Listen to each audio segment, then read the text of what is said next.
Yes, it's a windy and blustery day. Winds of change. And that's kind of what I was thinking about today, change. And as we're getting older and we've possibly achieved the goals that we'd set out to achieve when we were younger.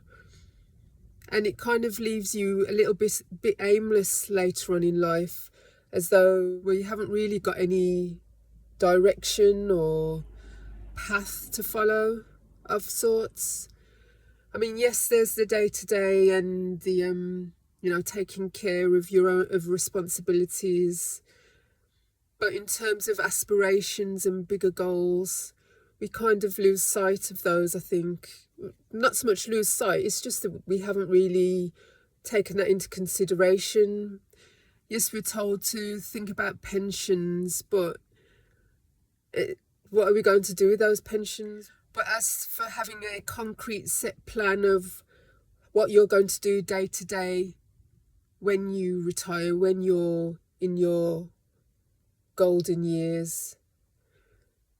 Some people still like to work and continue carving out a career or trying something different from what they had originally planned for themselves.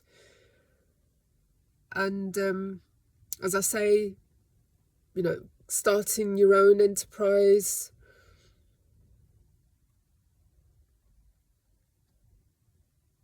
just I suppose the pressure's off really than what you go through when you're younger. And it's something we all can relate to. No one's getting younger, no one's going in the opposite direction. We're all, heading to old age, yeah, and getting older. And it's really weird when you do think, well, what do I do now? Because I've, you might have already raised your family.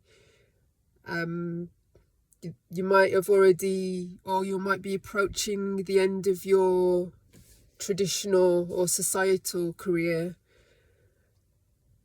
and you may not have made any plans for what it is you want to do when all that comes to an end, and it's time to progress on to your later years. So what does Egypt have to do with it? Well, it's a place a lot of people always plan to travel to and do, visit and experience. So possibly it's something to think about for a goal in mind. Not Egypt specifically, but to travel to learn more, do more, experience those plans and ideas that you may have had earlier on in life that you wanted to experience. Because I think it is more about experiencing as you get older rather than achieving. And so, yeah.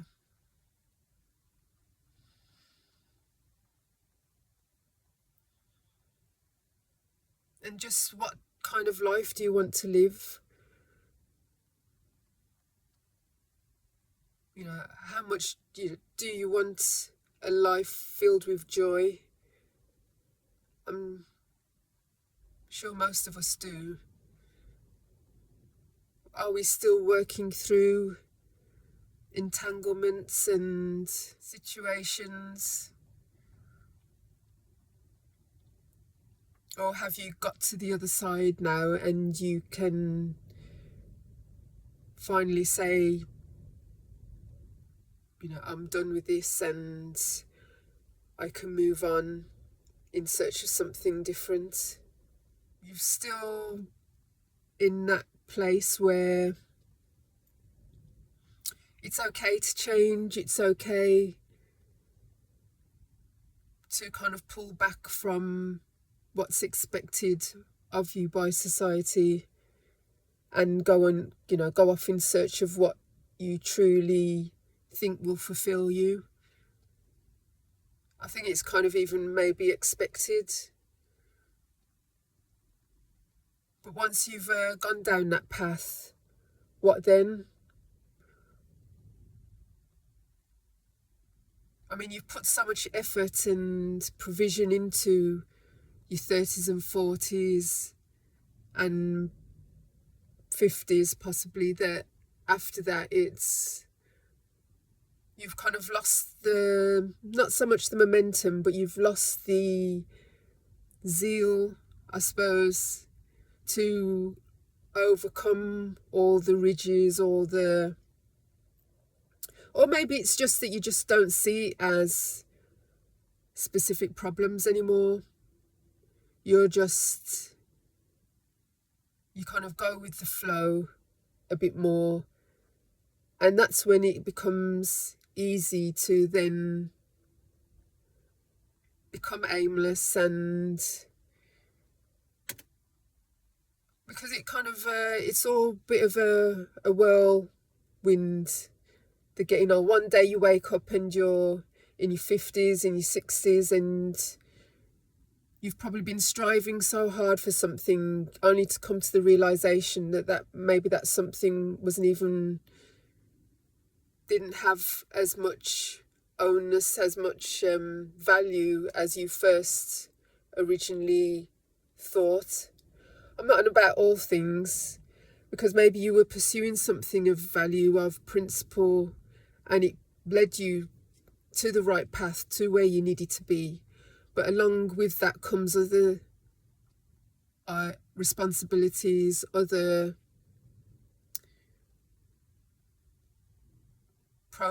set of programs and systems that you then have to negotiate, which might take you further away from what your original purpose was. I mean, I think that happens a lot in life.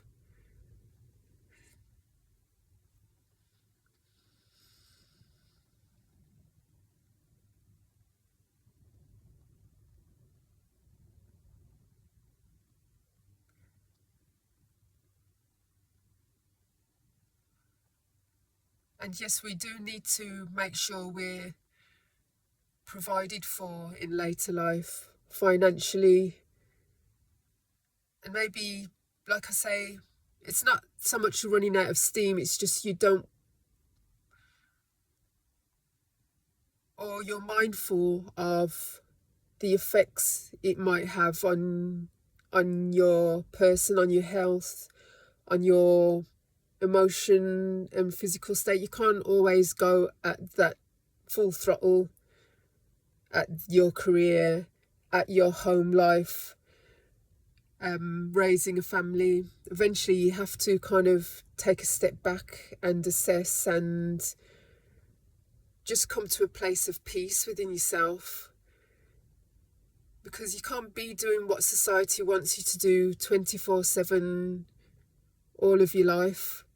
You have to take time out for yourself to reassess your goals and your own wants and needs. Your self-care, especially later on in life, must become a priority, because how else are you going to last? Are you going to keep going?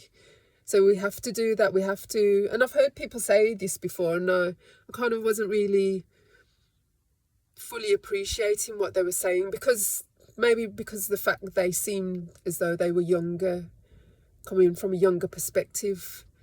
So if younger people are saying this, how much more then do older generations need to be thinking about these things? That we need to make our health a priority, our space, our environment, reflective of the peace and healthiness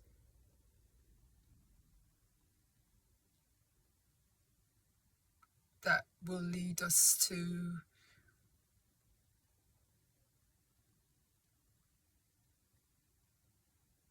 a better way of living.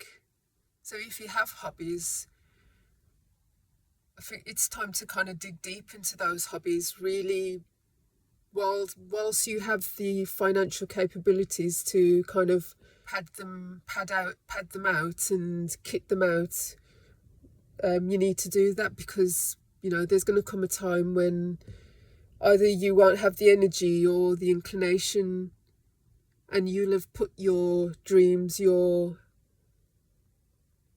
wants and needs on the sideline, and you'll be kind of like left like a ship without a rudder.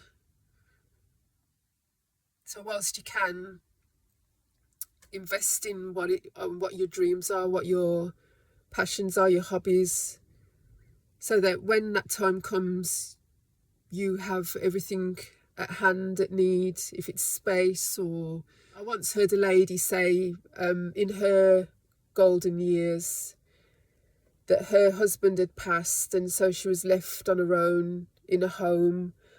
And I'd met her on my course, and so she took it on herself to go and study a creative course. And some people were like, what are you doing? You're not a young person. What are you on about, going to college in an inner city?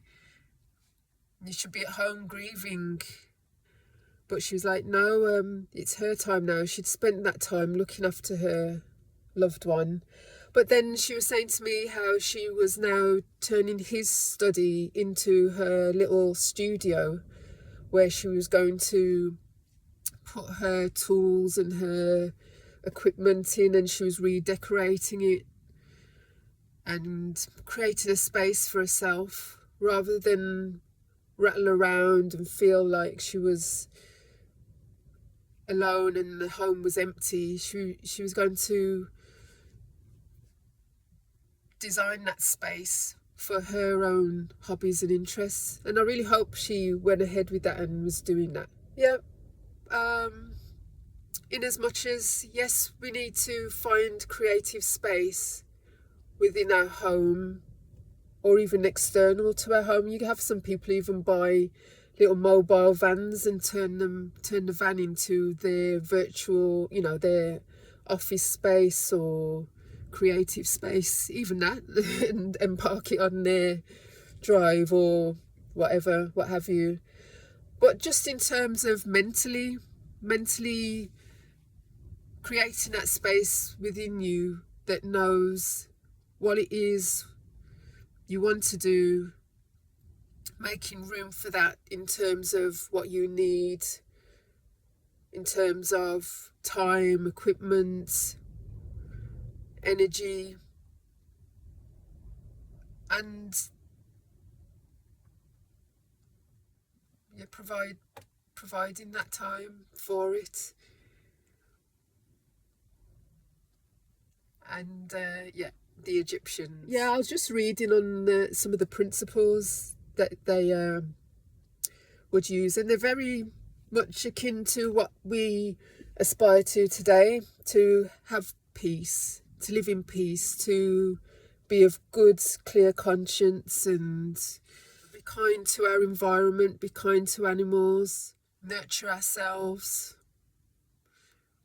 I mean, it's pretty basic principles that I think we need reminding of now and again. We're so caught up in technology and how fast technology is evolving that we've come so far that we've kind of forgotten about the basics, the important things. And is it principles and values that we can teach to the next generation or the younger generation? I hope this has been of interest and food for thought. And thanks for listening. Please subscribe. And I'll speak to you next time.